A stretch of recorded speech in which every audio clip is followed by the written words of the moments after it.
When I look at what you've done in my life, I am so grateful. You are so faithful. When my heart seems to stray from your ways, you show me your mercy. Your compassion never fails me. You are loyal and true. There is no one that can love me like you do. And you are faithful, faithful. Even if my world is shaken, you will always remain faithful, faithful, and nothing will separate me from your love. You are faithful, faithful to me.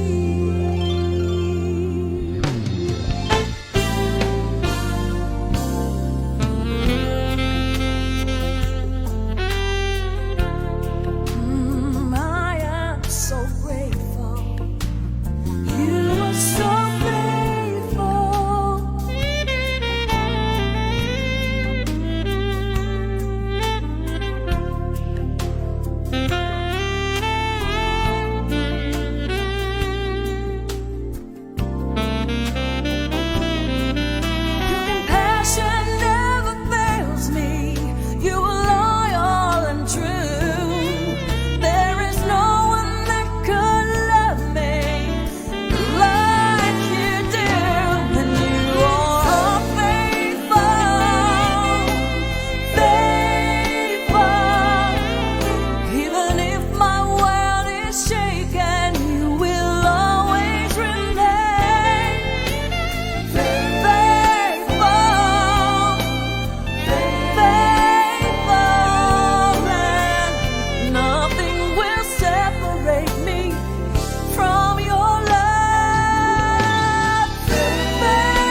Good morning, brothers and sisters in the Lord.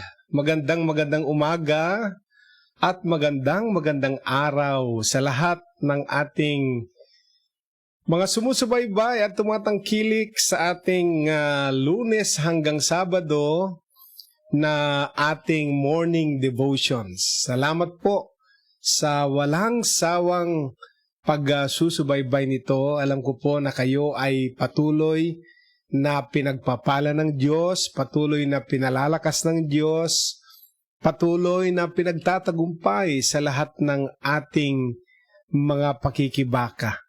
Ito po ang inyong kasama, Pastor Rene Alog, at muli tayong tatanggap ng mensahe na magpapalakas sa atin, mensahe na magbibigay sa atin ng panibagong vision, panibagong focus sa buhay, panibagong sigla. Maraming salamat po. Ngayon po ay araw ng Huwebes, April 8, 2021. And I am here doing my broadcast in May Kawayan City, Bulacan, Philippines. At bago ko po ipagpatuloy ang ating pong gawain ngayon, siyempre, in the beginning, God, sabi nga, unahin natin ang Diyos sa lahat ng ating mga gagawin. Kaya inaanyayahan ko po ang bawat isa na samahan ako sa ating pananalangin. Let us pray. Amen. God in heaven, nagpapasalamat uli kami. It's another wonderful, blessed, glorious morning, glorious day para sa amin ng mga anak mo.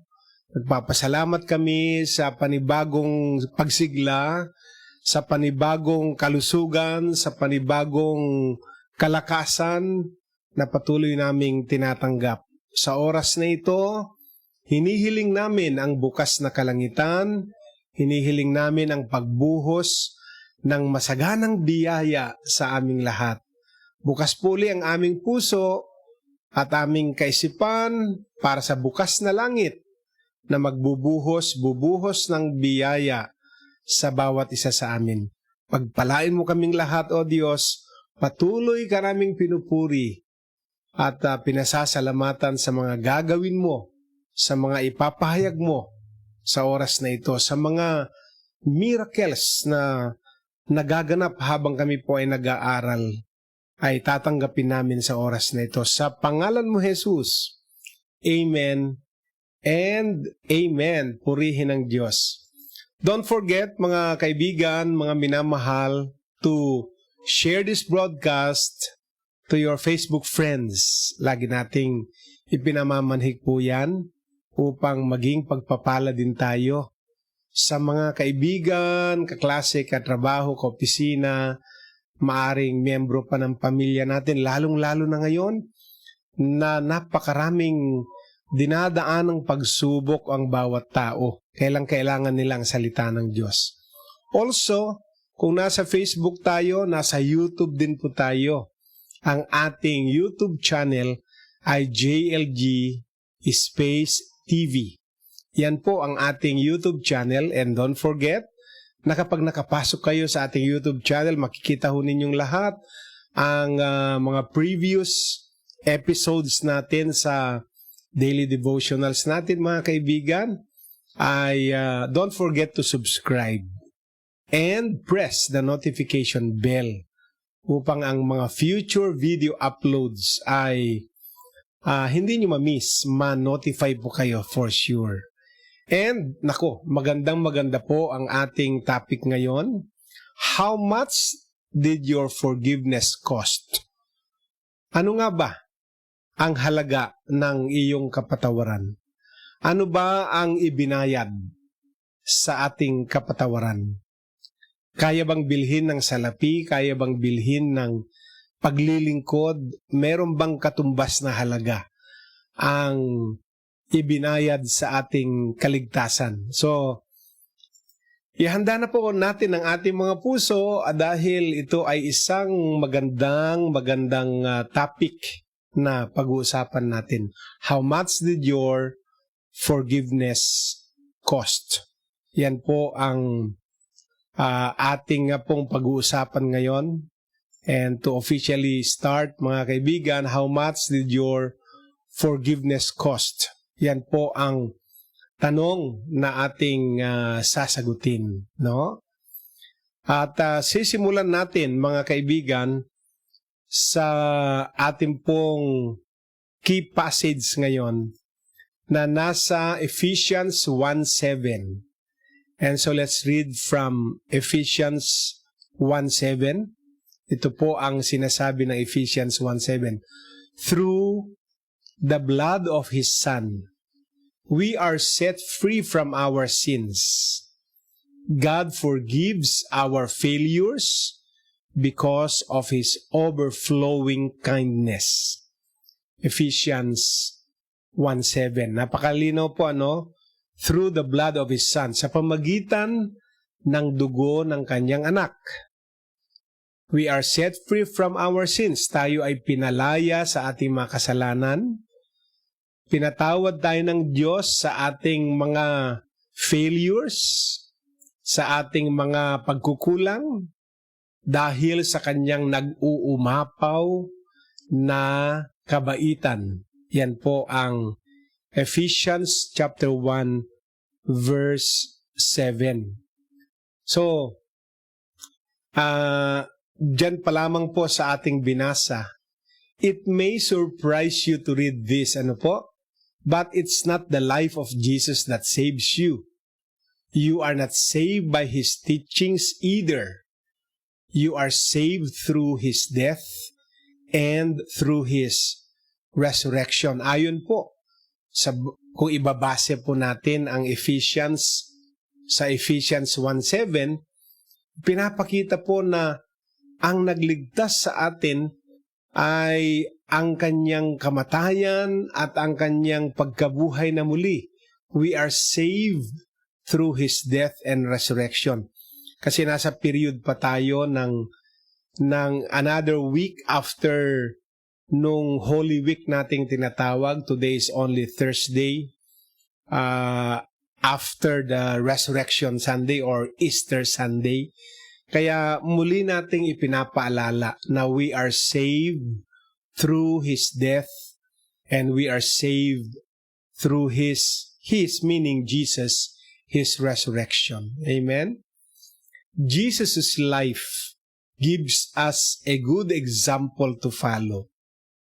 Wala na pong ibang pinakamagandang modelo, pinakamagandang halimbawa ng buhay na dapat nating tahakin maliban sa buhay ng ating Panginoong Hesus. Siya po ang pinakadakilang halimbawa na dapat nating sundan. Kung itong buhay na nilalakaran natin, dapat sumusunod sa example, sa good example na ipinakita ng ating Panginoong Hesus. And His teachings offer guidance and wisdom. Kaya tingnan ho ninyo, Jesus' life gives us a good example to follow. So siya ang pinaka-good example na dapat nating tularan o sundan ang buhay ng Panginoong Hesus. Pangalawa po, ang Kanyang mga katuruan ay nag-aalay ng giya, ng tamang guidance sa buhay natin, and also nagbibigay sa atin ng karunungan. Kaya kung sino man sa atin ang gustong lumakad sa daang matuwid, sino man sa atin ang gustong lumakad sa karunungan ng Diyos, meron na po siyang katuruan na iniwan sa atin. But we need more than that. Bagamat meron na siyang buhay na susundan natin, sapagkat ang kanyang buhay ay the best example to follow. Meron siyang mga teachings na inoffer for guidance and wisdom. But we need more than that. We need a Savior. Nangangailangan tayong lahat ng tagapagligtas. Siguro ang tanong, why? Bakit? Because the Bible says, you've blown it. You've made mistakes. You're not perfect. You don't measure to the standards of God, no ho? We don't measure up to our own standards, much less God's standards. You, just like every other human who's ever lived, have sinned. So, hindi natin matatawaran yung buhay ng Panginoong Jesus na napakagandang halimbawang dapat sundan, ang kanyang mga katuruan na nag-offer ng guidance and wisdom. Pero ang pinakakailangan ng tao ay kaligtasan. Bakit po? Sapagkat lahat tayo ay nagkaroon ng mess sa buhay natin. Lahat tayo ay nag-fail sa buhay natin. Lahat tayo ay nagkaroon ng frailties. Meron tayong mga weaknesses. Meron tayong imperfections. Meron tayong mga flaws. Tayo ay nakagawa ng mga pagkakamali. Walang perfect sa atin. Hindi tayo nakaabot sa pamantayan ng ating Panginoong Jesus. And katulad ng lahat ng tao, tayong lahat, no? Lahat ng tao na nabubuhay at nabubuhay pa ngayon, for all have sinned, lahat po tayo ay makasalanan. Kaya wala na tayong ibang kailangan dahil sa ating pagkakasala, kundi ang pagliligtas ng Diyos sa atin. For the wages of sin is death, but the gift of God is eternal life through His Son Jesus Christ. Amen? At tayo din po ay for all have sinned and fall short of the glory of God. All, ibig sabihin ng all, lahat, ikaw, ako, lahat tayo ay nagkasala, lahat tayo ay may pagkukulang, lahat tayo ay may imperfection sa buhay natin. Pero salamat dahil merong dumating, ipinadala ng Ama na Savior, tagapagligtas, na siya na ang nagbayad para sa atin. The Bible also says justice demands punishment. Di po ba? If you do the crime, you pay the time. Yun nga ang kasabihan. Lahat po ng pagkakamali, according po sa Bible, humihingi ito ng karampatang parusa, katapat na parusa. Kung gumawa tayo ng krimen, gumawa tayo ng pagkakamali, meron tayong pagbabayaran. If we break God's laws, we pay God's penalty. Diba? Kung tayo po ay merong pagsalangsang, merong hindi pagsunod sa mga batas ng Diyos, meron tayong penalty na babayaran.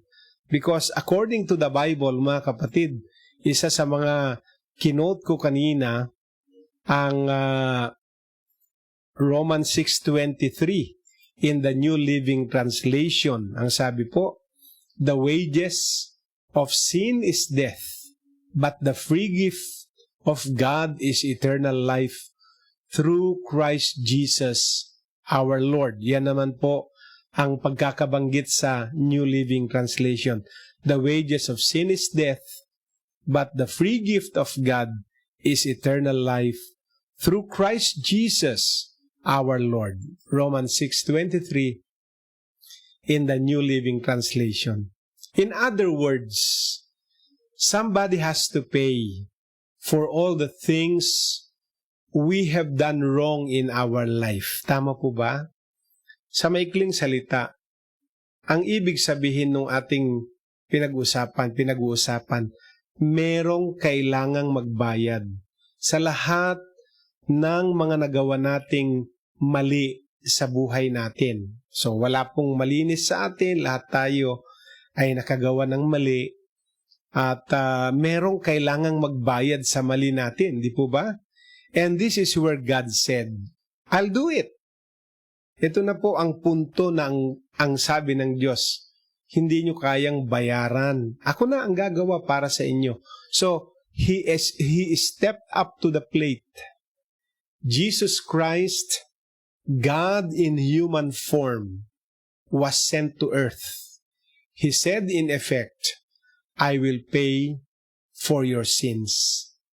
Hallelujah! Isa po sa mga pinagpapasalamat ko sa aking buhay, mga kaibigan at mga minamahal, mga kapatid sa pananampalataya, na yung hindi ko kayang bayaran dahil ako ang nagkamali, meron pong bayad na hindi ko kayang bayaran, merong Diyos na nagsabing ako nang gagawa para sa iyo, ako nang gagawa para sa inyo. Ang ating Panginoong Hesus, Diyos sa forma ng tao, ay ipinadala sa lupa, ay pinadala sa ating kalagitnaan. And in effect, sinasabi niya, I will pay for your sins. Hallelujah. Thank you, Lord. So His death and resurrection opened the door for our salvation. Kaya ito pong ating tinuturo, 1 week right after the Holy Week. So parang 14 days din ito. The Holy Week, 7 days. And 1 week after the Holy Week ay ikalawang linggo ng pinag-uusapan natin ito. Ang kamatayan at ang pagkabuhay na muli ng ating Panginoon Hesukristo ay siyang nagbukas sa pintuan na tayo ay maligtas, na tayo ay magkaroon ng buhay na walang hanggan. When Jesus died on the cross, everything you've ever done wrong and everything wrong you will ever do was paid for. Ang ganda po. Ako po'y lubos na nagpapasalamat dito sa ating pinag-uusapan ngayon. When Jesus died on the cross, everything you've ever done wrong and everything wrong you will ever do, present and future, past, present, and future, was paid for. Binayaran na. Tetelestai. The debt is paid in full. Kaya nga po yung ating opening verse kanina, Ephesians 1:7, ano po ang sinabi? Through the blood of His Son, sa pamagitan ng dugo ng kanyang anak, we are set free from our sins. God forgives our failures because of His overflowing kindness. Because of His overflowing kindness. Isang kabaitan, isang kabutihan ng Diyos na hindi natin kayang sukatin. Nag-uumapaw, bumabalong na kabaitan ng Diyos. Ayon po sa Ephesians 1:7. Mga kaibigan, Jesus dying on the cross for you showed two things. Ang kamatayan ng Panginoong Hesus sa krus ng Kalbaryo, mga kaibigan, ay nagpapakita ng dalawang bagay para sa iyo at para sa akin. Ang una po ay how much your forgiveness cost. Hindi po magkano hindi po kasi ito halaga ng salapi. Ano ang halaga ng kapatawaran ng Diyos sa iyo at sa akin? Gaano kahalaga? The highest price you can pay for anything is to give your life for it. Tama po ba? That's what Jesus did. Grace is free, but it is not cheap. Amen.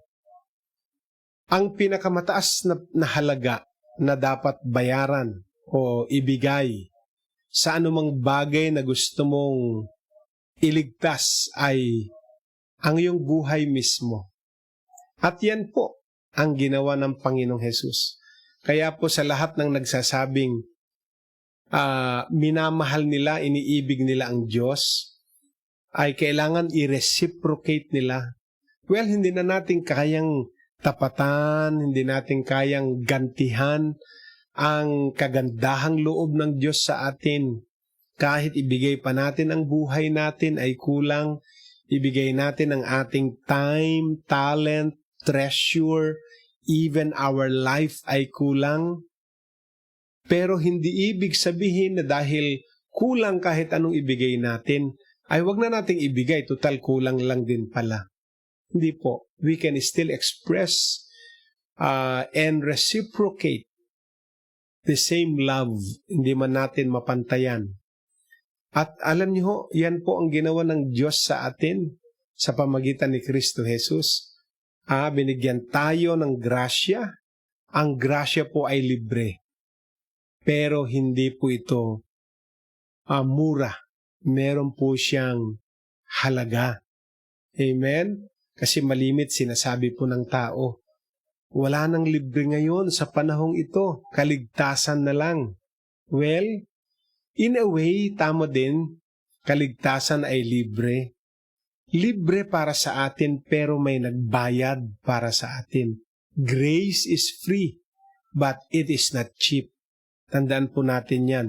So, kung ang tanong po ay how much your forgiveness cost, alam nyo na po kaagad ang ibinayad ng Diyos para mabigyan tayo ng libreng kaligtasan. Mismong ang buhay ng kanyang anak na si Jesucristo. Ano po yung pangalawang bagay, mga kapatid? How much God values you. How much God values you. Gaano ka pinapahalagahan ng Diyos? Or ano ang halaga mo sa Diyos? Yan siguro ang mas simpleng tanong. Ano ba ang halaga ko sa Diyos? Ano ang halaga mo sa Diyos? How much God values you. You matter so much to God that Jesus willingly died for you on the cross. Di po ba? Napakahalaga mo, napakahalaga ko sa Diyos. Dahil ang Panginoong Hesukristo mismo ay naging willing sacrifice. Hindi siya pinilit, hindi siya pinersa. Siya ay naging willing sacrifice na mamatay para sa akin, para sa iyo, sa krus ng Kalbaryo. So, I really matter so much to God. Dahil ang Panginoon Jesus ay willing mamatay sa krus ng Kalbaryo para sa akin. You may think you are worthless because of things you've done wrong. Maaring ganyan ang iyong pakiramdam. Na maaring iniisip mo na wala kang halaga, wala kang value, ang halaga, wala kang saysay dahil sa mga nagawa nating mga mali. But Jesus says, no, you are priceless. Ibig sabihin ng priceless. Ang halaga mo ay hindi kayang sukatin. Ang sabi ng Panginoon Jesus, you are priceless because I was willing to give my life in order to pay for your sins. Sipin po ninyo po yan, na tayo po ay walang kasing halaga dahil ang Diyos na nagkatawang tao sa katauhan ng Panginoong Jesus ay naging willing na ibigay ang kanyang buhay sa atin para bayaran niya ang ating mga kasalanan. Biruin nyo, tayo pong nagkasala, siya po ang nagbayad sa ating mga kasalanan. With His arms stretched out on the cross, it was as if Jesus was saying, I am willing to die for you because you mean this much to me. This much, yung kanyang pag-spread ng kanyang mga arms sa cross. Ako ay willing, parang sinasabi ng Panginoon Jesus sa iyo, sa akin, willing akong mamatay sa iyo sapagkat ganito kalawak ang halaga, ang kahulugan mo sa akin. Kahulugan at halaga ng pagmamahal ko sa iyo.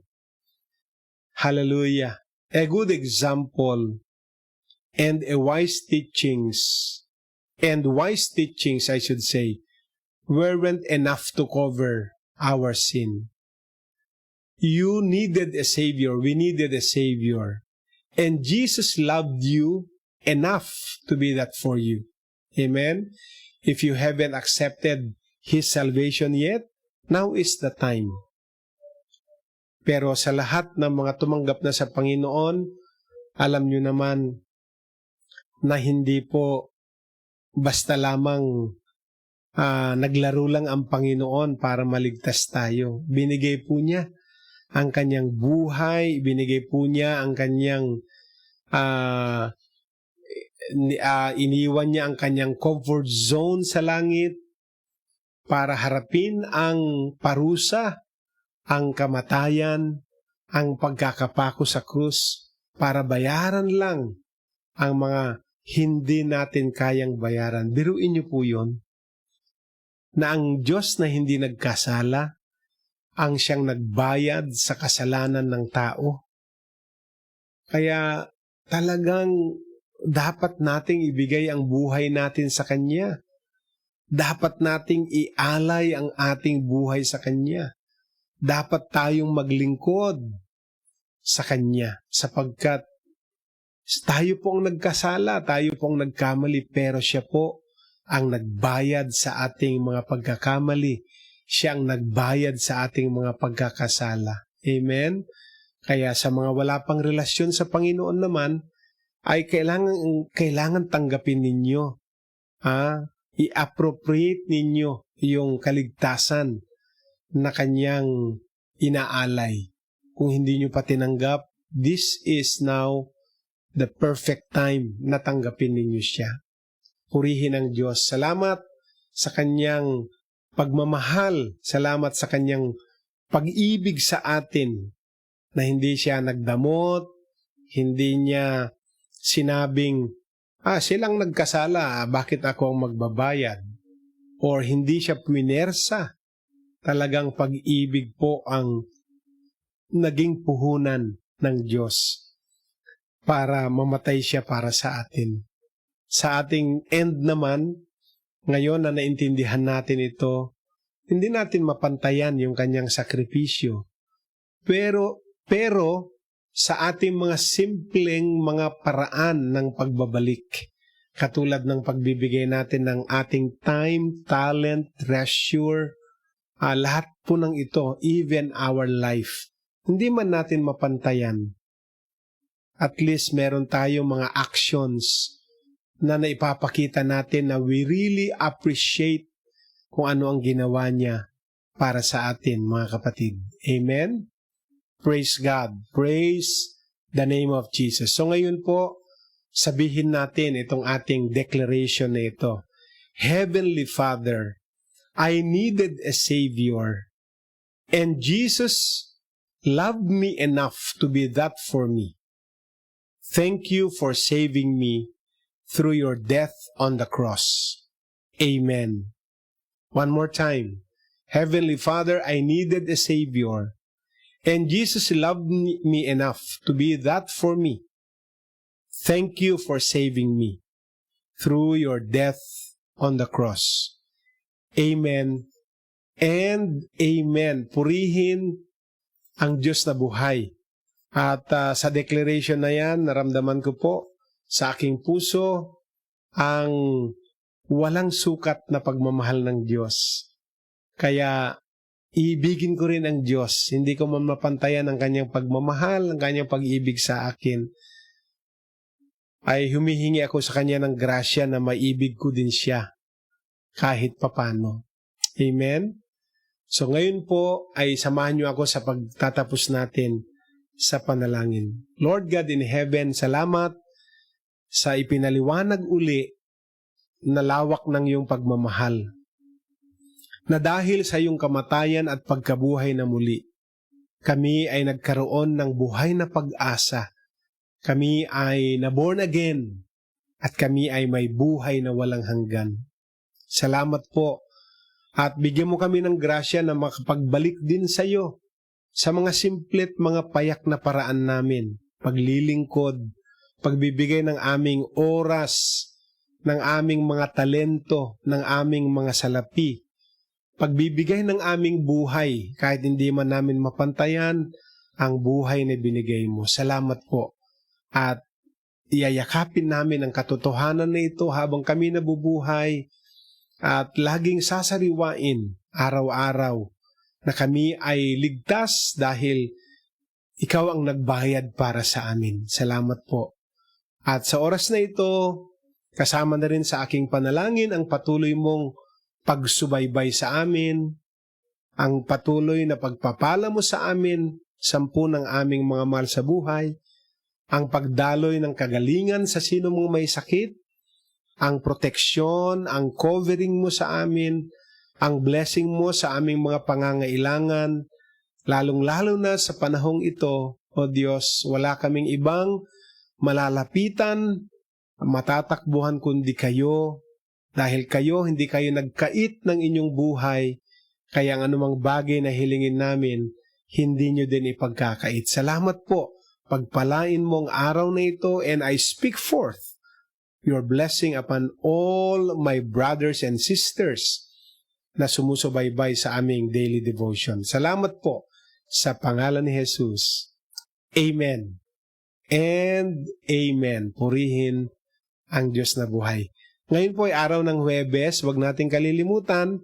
Hope Hour po, mamayang 1:00 at mamayang 7:00 ng gabi ang ating virtual midweek service.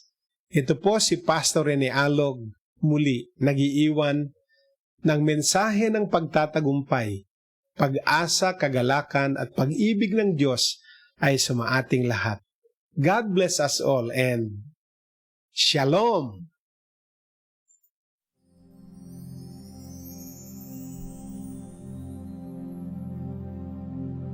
When I look at what you've done in my life, I am so grateful.